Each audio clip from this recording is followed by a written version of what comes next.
episode 4 ကနေပြန်လဲကြိုဆိုပါရစေကျွန်တော်တို့ language program တက်တာပေါ့เนาะကျွန်တော်တို့တစ်နှစ်တက်တယ်ဒါမှမဟုတ်လို့ရှိရင်2နှစ်တက်တယ်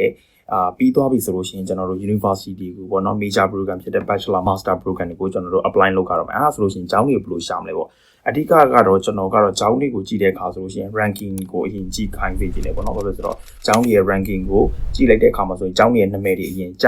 ျလာတဲ့အခါမှာကိုတက်ချင်တဲ့ကျောင်းမှာကိုတက်ချင်တဲ့ visa ရှိမရှိကိုအရင်ကြည့်မယ်ပြီးတဲ့အခါမှာကျွန်တော်တို့ကိုရီးယားမှာကျောင်းက2မျိုးရှိရပေါ့နော် public နဲ့ private ဒါတခြားနိုင်ငံတွေမှာလည်းဒီလိုပဲပေါ့အဲ့လိုရှိတယ်ဖြစ်တဲ့အတွက်ဒီမှာကျတော့ကိုရီးယားမှာကျတော့public university က private university တက်စားလို့ရှိရင်တဝက်ဒီပါတက်တာပဲပေါ့ကျွန်တော်တို့ပုံမှန်ရပြောမယ်ဆိုလို့ရှိရင် Seoul National University မှာကျွန်တော်ရဲ့ Mechanical Engineering major ကိုဒီ130ပဲရှိရပေါ့နော်ဒါပေမဲ့ကျွန်တော်တို့အခု Korea University မှာဆိုလို့ရှိရင်ကျွန်တော်တို့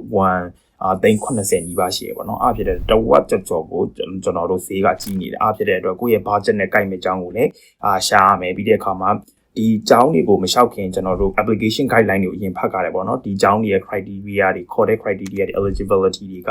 ကိုယ်မှာရှိနေတဲ့အရာတွေနဲ့$10မ$10ဆိုတာကိုကျွန်တော်တို့အရင်ကြည့်ပြီးတော့ကိုယ့်ရဲ့ရှောက်မဲ့ကျောင်းကိုဆုံးဖြတ်တာပို့ပြီးတော့ကောင်းတယ်လို့ထင်ပါတယ် major ကကြတော့ဘယ်လိုဆုံးဖြတ်လဲဆိုတော့ဒါကတော့ major ကြတော့တချို့လူတွေကြတော့လေကိုရွေးထားတဲ့ major တွေတတ်ရှိကြပြီတချို့ကြတော့လေကိုရီးယားကိုဒီနိုင်ငံရေးအခြေအနေတွေကြောက်တာလာလိုက်တာဗာ major ယူလို့ယူရမှာမသိဘူးကျောင်းတက်လို့တက်မှာမသိဘူးဖြစ်တဲ့လူတွေအတွက်ဆိုလို့ရှိရင်ကျွန်တော်အနေနဲ့တော့ပေါ့နော်ဒါသူများကို suggestion တောင်းထားတဲ့စာလို့ရှိရင်ကိုကဘာကိုစိတ်ဝင်စားလဲဆိုတာကိုအရင်စမ်းစစ်စေချင်တယ်ပေါ့နော်အားပြီးပါကိုစိတ်ဝင်စားတဲ့ဘာသာရပ်ကိုကျွန်တော်တို့တက်တာပို့ပြီးအဆင်ပြေတယ်ကျောင်းရွေးတဲ့အခါမှာဆိုလို့ရှိရင်လေကျောင်းရဲ့ reputation နာမည်ပဲမကြည့်ပဲねပေါ့နော်ကျောင်းရဲ့ ranking ကိုတော့ကြည့်တဲ့နေတယ်ဆိုပေမဲ့ကျွန်တော်တို့နာမည်ကိုပဲမကြည့်ဘူးねဒီကျောင်းကကိုယ့်အတွက် financially အဆင်ပြေလားဒါမှမဟုတ်လို့ရှိရင် eligibility criteria တွေအရာဝင်ခွင့်အဆင်ပြေလားအဲ့နှစ်ခုလုံးကိုထည့်တွက်မယ်ပေါ့တချို့ကြတော့ပေါ့နော်ကိုကတော်တယ်ဒါပေမဲ့ကိုရီးယားမှာ scholar မရဘူးဒီကိုယ့်ရဲ့ financial difficulty တွေကအများများနေတဲ့အခါဆိုလို့ရှိရင်ကျွန်တော်တို့ကျောင်းကိုအဆုံးထိမတက်နိုင်တာတွေရှိတယ်ပေါ့နော်အရန်စီကြီးတဲ့ကျောင်းကိုဝင်ခွင့်လို့ရသွားတယ် first sem လောက်တော့တက်နိုင်တယ်ဒါပေမဲ့ second sem third sem အကုန်လုံးပေါ့နော်ကျွန်တော်တို့ထည့်စဉ်းစားတင်တယ်ကျွန်တော်တို့ကျောင်းတက်တာက semester တစ်ဖြတ်တည်းမဟုတ်ဘဲနဲ့ကျွန်တော်တို့၄နှစ်ဖြစ်တဲ့အတွက် semester 10ဖြတ်ပေါ့နော် semester 10ဖြတ်လုံးမှာကျွန်တော်ကဒီကျောင်းရဲ့ tuition fee ကိုကျွန်တော်တို့သွင်းနိုင်လားပြီးတဲ့အခါမှာဒီအကြောင်းကပြီးတဲ့ curriculum နဲ့ကိုယ်နဲ့ကြိုက်လားမကြိုက်လားဆိုတာအကုန်လုံးကိုကျွန်တော်စဉ်းစားတင်တယ်ပေါ့နော်အားဖြစ်တဲ့အတွက်အကုန်လုံးကတော့ကျောင်းကောင်းတက်ချင်တယ်ဒါပေမဲ့ပိုကောင်းတဲ့ကျောင်းမှာတက်ချင်တယ်ဆိုပေမဲ့ကိုယ့်အတွက်အဆင်ပြေမှဒီကျောင်းကကိုယ့်အတွက်ကျောင်းကောင်းဖြစ်တယ်ဆိုတာကိုကျွန်တော်ကတော့ဒါပြောပြချင်ပါတယ်ချို့ကြတော့လေကျွန်တော်တို့ပေါ့နော်ဒီ National University ကိုရွေးချယ်ကြတယ်National University ကိုရွေးချယ်ရင်အားသာချက်ကကြတော့ National University ဖြစ်တဲ့အတွက်ကျောင်းလာကတက်တာမယ်ပြီးတဲ့အခါမှာတခြား facility တွေလည်း National Support အပြည့်အဝရရပေါ့နော်ကျွန်တော်တို့ private university နဲ့ National University ကွာခြားချက်မရှိဘူးဆိုပေမဲ့အဓိကကွာခြားချက်က tuition fee တွေဖြစ်တဲ့အတွက်အဲ့ဒါကိုလည်းတေချာရွေးချယ်စေချင်ပါတယ်ခင်ဗျ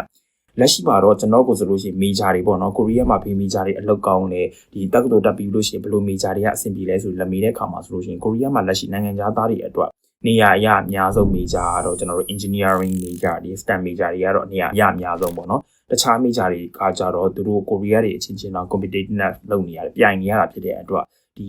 ီနိုင်ငံခြားကျောင်းသားတွေအတွက် engineering လိုမျိုးဒီ STEM major လိုမျိုးဒီ major တွေကိုကျွန်တော်တို့ specialize လုပ်မယ်ဆိုလို့ရှိရင်တက္ကသိုလ်ပြီးဘွဲရပြီးတဲ့အခါမှာအလုပ်ရနိုင်ခြေကတခြား major တွေတက်စားလို့ရှိရင်ပိုများတယ်လို့ကျွန်တော်ကတော့ဒါ personally မြင်နေပေါ့နော်